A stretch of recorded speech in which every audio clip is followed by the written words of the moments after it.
Ustadz, kenapa bulan Islam itu diawali dengan bulan Muharram? Padahal Nabi kan hijrahnya di bulan Safar. Wah, menjebak ini ah. Nabi hijrah dulu kan bulan Safar Pak Ustadz. Ya, kenapa tiba-tiba kalendernya dimulai bulan Muharram? Berkualitas pertanyaan jamaah Masjid Al-Muslimin. Hebat. Allahu Akbar. Bermusyawarahlah sahabat Nabi. Abu Bakar sudah meninggal dunia, khalifahnya waktu itu Umar, Utsman, Ali, musyawarah.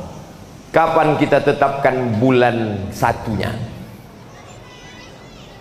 Jamaah pulang dari haji Zulhijjah, pulang dari haji Zulhijjah, memulai hidup baru setelah Zulhijjah bulan Muharram. Setelah pulang Zulhijjah, cukur rambut, tumbuh rambut baru, semangat baru, start bulan baru Muharram. Maka itulah berdasarkan ijma. Tak ada dalam Quran, tak ada ayat Quran ya ayyuhalladzina amanu mulai bulan Muharram, tak ada. Hadis Nabi pun tak ada. Karena penetapan bulan Muharram ini berdasarkan ijma sahabat Nabi sallallahu alaihi wasallam radhiyallahu anhum ajma'in. Karena selesai pulang haji itu 3 bulan. Berangkat bulan Syawal, di Makkah bulan Zulqa'dah, masuk Zulhijjah, habis wukuf di padang Arafah, mabit di Muzdalifah, Mina 3 hari, habis itu pulang ke kampung halaman, start bulan pertama Muharram. Maka ditetapkanlah penetapan awal kalender Islam 1 Muharram pada masa pemerintahan Umar bin Khattab. Wallahu a'lam. Amal yang paling afdal adalah melaksanakan puasa-puasa sunat. Khusus untuk bulan Muharram nanti itu ada puasa sunat yang disebut dengan puasa Asyura.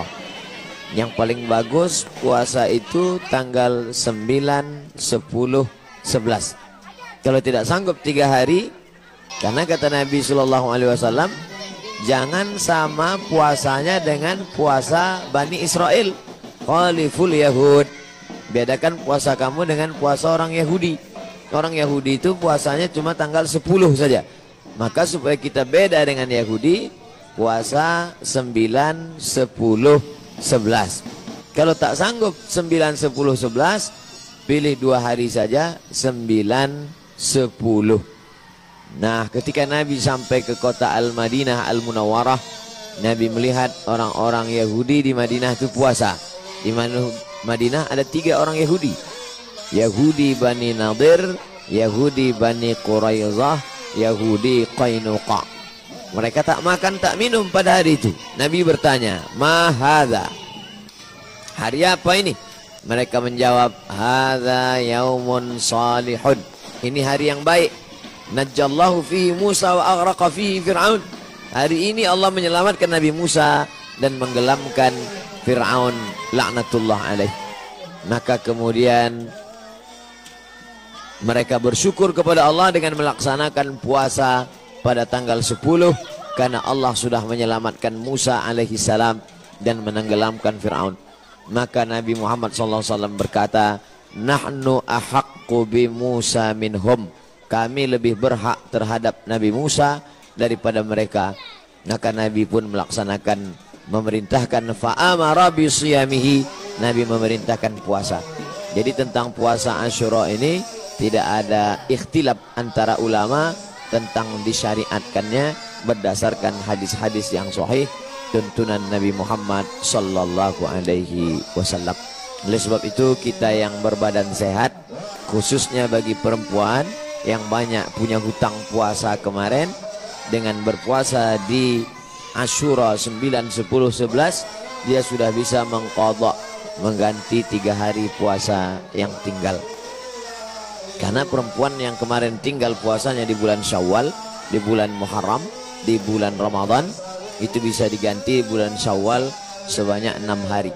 Orang yang berpuasa 6 hari di bulan Syawal otomatis dapat pahala puasa sunat walaupun niatnya qadha.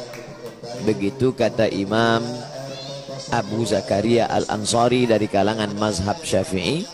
yang disebutkan dalam kitab Fatawa Al-Azhar oleh Syekh Atiyah Saqar. Niatnya niat qadha saja, tidak niat sunat. Karena kalau niat sunat qadha tak dapat. Tapi kalau niat qadha maka otomatis pahala puasa sunatnya dapat. Begitu juga dengan orang yang puasa Senin Kamis, niat qadha di hari. Bagaimana hukum merayakan tahun baru Masehi menurut pandangan Islam? Memakai kalender Masehi, oh ini panjang ceritanya. Siap mendengar ceritanya? Ada seorang kaisar dari negeri Romawi. Romawi itu sekarang Rome, Eropa. Kaisar ini namanya Kaisar Julian. Siapa namanya? Kaisar Julian. Kaisar Julian membuat kalender. Itulah dia kalender Januari, Februari, Maret, April. Kebetulan saya lahir bulan Mei. Apa arti Mei? Maybe yes, maybe no. Maka setiap bulan-bulannya ada maknanya. Kaisar Agustinus, dibuatnya Agustus. Ada patung, kepalanya dua, satu ke sana, satu ke sana. Maka patung itulah dibuat tahun bulan pertama, namanya patung Januari. Kenapa Januari dibuat di awal? Karena kepalanya dua, menghadap ke sana 2017, menghadap ke sana 2018, menghadap ke sana 2018, menghadap ke sana 2019. Ini Kaisar Julian punya nama. Lalu kemudian Kaisar Julian meninggal, kalender ini diambil oleh Paus di Vatikan, namanya Paus Gregorius. Siapa namanya? Gregorius. Dirubah nama kalender ini bernama Gregorian Calendar.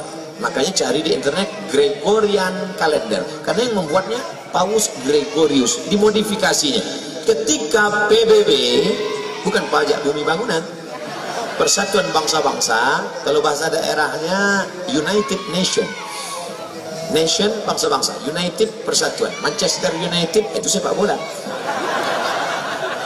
Berkumpul bangsa-bangsa, akhirnya PBB mengambil kalender dari Vatikan Gregorian, dipakailah yang dulu sebelumnya kerajaan Goa, kerajaan Islam di Sumatera, kerajaan di Jawa memakai kalender Hijriah Nabi Muhammad SAW untuk diseragamkan di seluruh dunia. Indonesia masuk anggota PBB, dikirimilah kalender itu. Maka Abdul Somad pun memakai kalender itu. Abdul Somad lahir 18 Mei. Tahun biarlah rahasia antara kita. Saya lahir 1977, umur 42, walaupun kelihatan seperti 22. Apakah boleh kita pakai alat non-muslim? Boleh. Ini kamera non-muslim punya, ini non-muslim punya. Alat non-muslim dipakai boleh, termasuk memakai kalender boleh. Tapi ketika sudah masuk dalam ritual ibadah, meniup trompet, tiupkanlah trompet, wah itu sudah masuk dalam ritual. Lalu kemudian menyala-nyalakan lilin, sudah ritual. Maka oleh sebab itu, apalagi membuang waktu percuma, apalagi sampai membawa anak gadis orang yang tidak mahram. Kalau istri saya bawa Pak Ustaz, tak apa-apa, asal istri orang jangan kau bawa. Nah, oleh sebab itu maka kita jaga, tidak ada cara lain. Kalau kebetulan malam tahun baru itu nanti ada acara zikir di masjid, ustaz-ustaz membuat acara tabligh akbar zikir, datang ke masjid, iktikaf. Tidak ada Pak Ustaz, habis isya tidur. Saya nggak bisa tidur cepat, kan udah aku kasih tahu obatnya tadi. Habis itu tidur jam 8, asal udah dimakan obat itu 2 menit kemudian tidur. Selamatlah engkau insyaallah.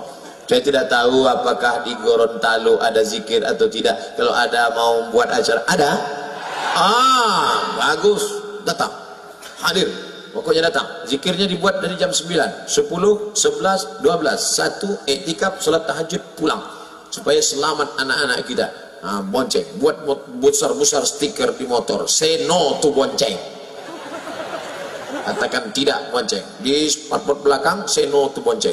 Di depan say no to drug. Katakan tidak pada narkoba. Amin. Malam tahun baru yang paling banyak laku, boleh saya ceritakan? Sabu-sabu. Yang kedua, kondom.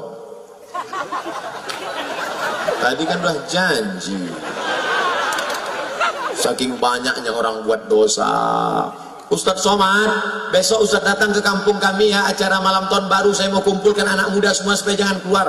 Kenapa Pak? Saya sudah tanya tukang ayam, 2000 ayam laku, mereka bakar. Membakar ayam tidak salah, tapi ketika meyakini makin banyak asapnya naik ke atas, maka rezeki makin banyak. Sudah merusak akidah kepada Allah. Dan yang paling celaka Pak Ustadz, orang tahun baru bukan cuma ayam dia bakar, ayam orang pun dia bakar juga. Nauzubillah. Makanya nanti tidak ada alasan kalau ditanya Allah kepada Bapak Bupati, kepada Bapak Wali Kota, "Oh Bupati, kenapa wargamu malam tahun baru tetap buat dosa?" Aku sudah buatkan zikir ya Allah, mereka tak datang. Maka alhamdulillah kita jaga negeri ini supaya tetap menjadi negeri baldatun thayyibatun rabbun ghafur.